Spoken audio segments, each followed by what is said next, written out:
Hey y'all, it's Debbie Bailey with Circle of Love Wreath Company.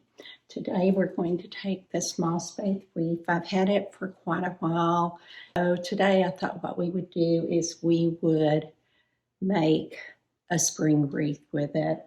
I bought this from Hobby Lobby last year. It was spring and you can see it was on sale.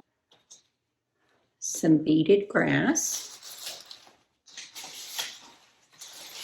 And some ruscus and some seeded eucalyptus. So thank you for joining me. Follow along as we design this wreath.